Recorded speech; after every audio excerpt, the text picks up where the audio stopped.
चलो साहब ओके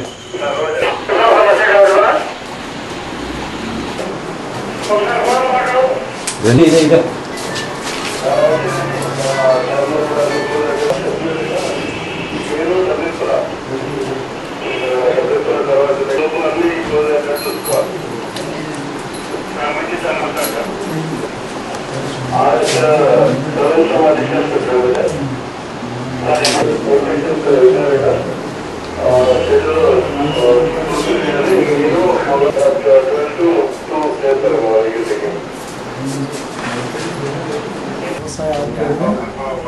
एक 4 महीना रखिए, बाद में AG20 क्या स्टूडेंट है सर?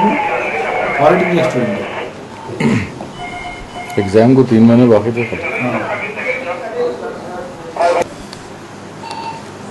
5th ఏప్రిల్ 2012 రోజున జకీర్ అని చెప్పి ఆయన మోయిన్బాగ్లో ఉంటాడు.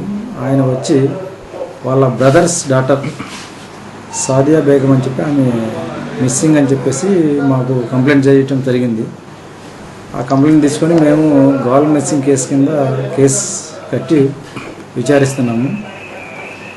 అప్పట్లో ఫస్ట్లో ఆమె ఫ్రెండ్స్ని, మిస్ అయిన గర్ల్ యొక్క ఫ్రెండ్స్ని, వాళ్ళ రిలేటివ్స్ని అందరినీ విచారించాము. ఆయన ఆచూకీ తెలియలేదు. అయితే ఇది ఎట్లా ఉంటే నిన్న సాయంత్రం అంటే 4th నైట్ ఆ అమ్మాయి ఇంటికి వచ్చేసింది.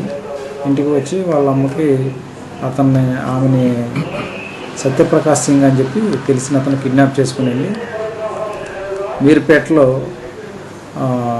డిఫరెంట్ హౌసెస్లో ఉంచి సెక్స్ఫుల్గా అసాల్ట్ చేసినట్లుగా వాళ్ళ అమ్మకి చెప్పింది. ఆమె వాళ్ళ మదర్ ఆ పాపను తీసుకొని ఈరోజు వచ్చి మాకు జరిగిన విషయం అంతా ఒక కంప్లైంట్ లాగా రాసిచ్చింది. దాని మీద మేము కిడ్నాపింగ్ అండ్ రేప్ సెక్షన్స్ వేసి అతని కోసం గాలించాము. ఈరోజు 5 గంటలకి అతన్ని సత్యప్రకాష్ సింగ్ కూడా అరెస్ట్ చేయడం జరిగింది. రేపు అతన్ని కోర్టులో ప్రొడ్యూస్ చేస్తాం.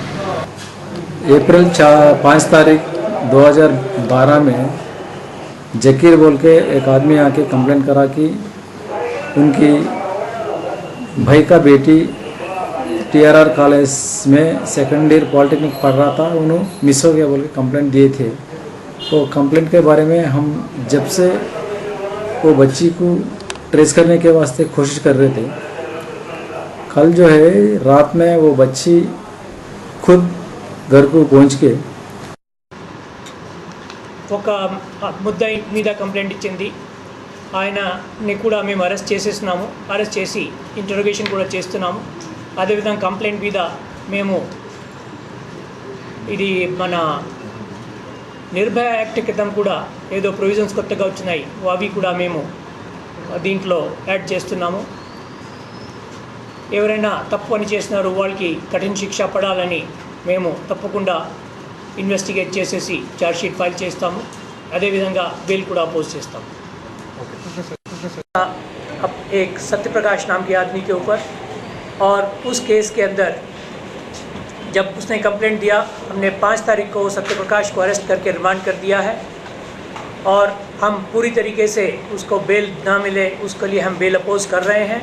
हमने अपने ऑफिसर सबको बोल दिया है कि उसके अंदर हर तरह से बिल्कुल पुख्ता और जो कारगर कार्रवाई की जाएगी. इसके अंदर मैंने अभी डिस्कस भी किया है कि हम निर्भय एक्ट का जो लेटेस्ट एक्ट है वो भी, उसके प्रोविजंस भी हम इस केस में लगाएंगे. और हमारी पूरी कोशिश रहेगी कि अगर गलत काम हुआ है तो उसके लिए सख्त से सख्त सज़ा जो है मुल्ज़िम को मिले.